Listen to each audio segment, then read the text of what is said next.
guys, welcome back. I wanted to take a few minutes to discuss my diet while I'm hiking the Appalachian Trail. One of the main challenges is to get enough calories and good nutrition in day after day while keeping the weight down. So I'll need to carry multiple days worth of food, and I want that food to be as calorie dense and nutritional as possible while keeping the weight down as much as possible. So let's take a look at what my diet's going to look like. So here is my bear canister, and you can see it's full. This thing is basically like the clown car of hiking food. You see inside I have about 4 days worth of food jammed in there. So let's take a look at what exactly that is. So what I have here is a typical 4-day meal plan.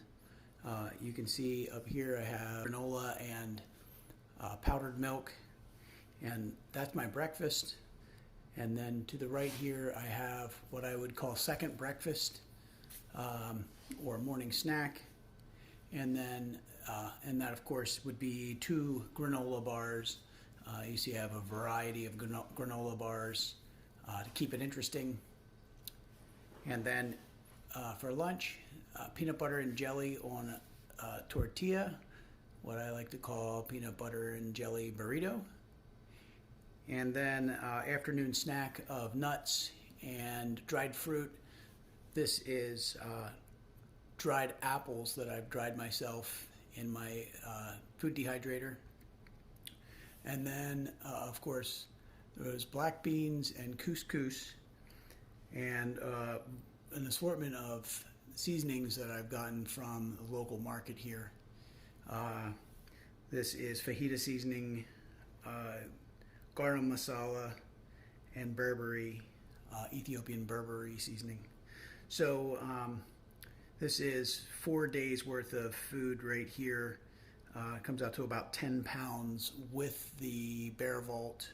Some of these items I'll have a difficult time finding on the trail.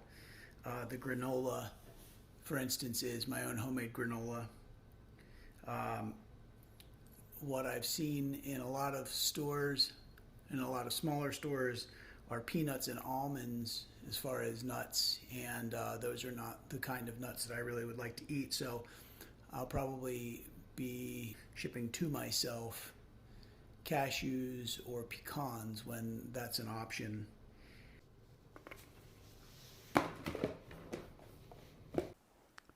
This is a typical breakfast. It's 2 scoops of my homemade granola and 1 scoop of powdered milk.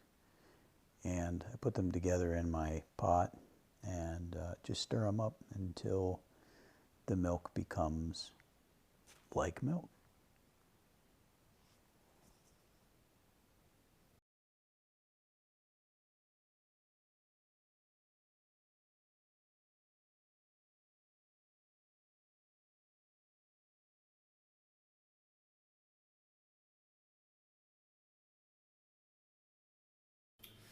So we have here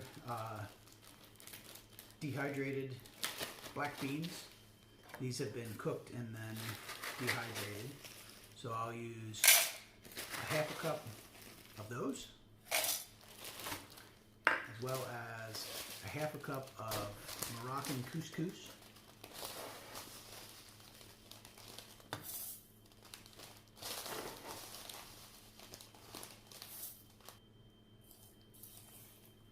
Five scoops of water. This is Ethiopian Berberi seasoning.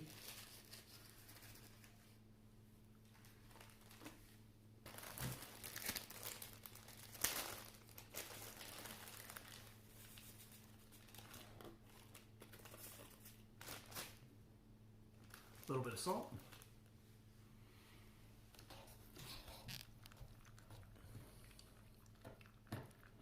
Stir it up.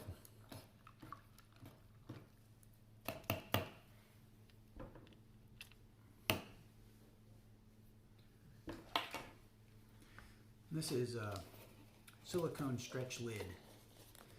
So I'll place the lid on it, and from there I'll give it a little while in the backpack as I hike and let it soak. So this will be my dinner right here. This is about 2 cups of food after this is completely rehydrated. And we'll take a look at that in just a minute. And here is my couscous and black bean mixture. And you can see it's no longer liquid. All of the liquid got absorbed into the couscous and black beans.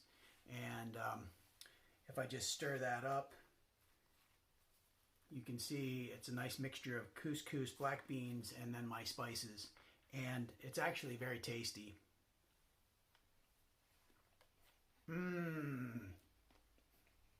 is pretty good.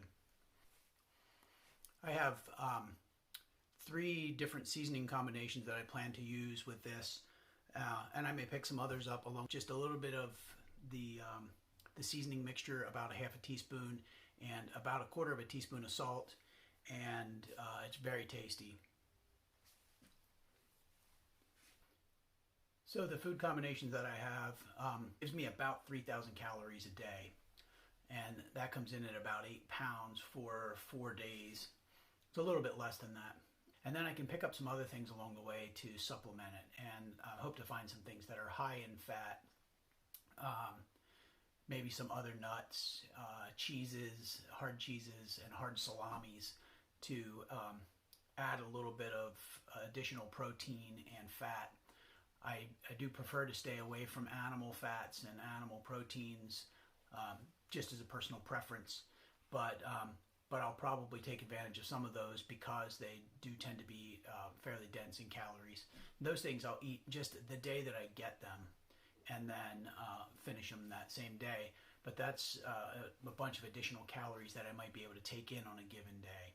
I'll be shipping those shipments to myself every 8 days, and that'll be a 4-day supply. So that leaves me with 4 days that I need to find things along the way, which is good because that gives me some variety. I can pick up things in town that won't be the things that I'll have shipped to myself. Of course, they're not going to be as nutritious. The makeup of those is going to be a lot more chemicals, a lot more processed, a lot more salt than what I really want to take in. But it does give me some variety, and variety is the spice of life, as they say.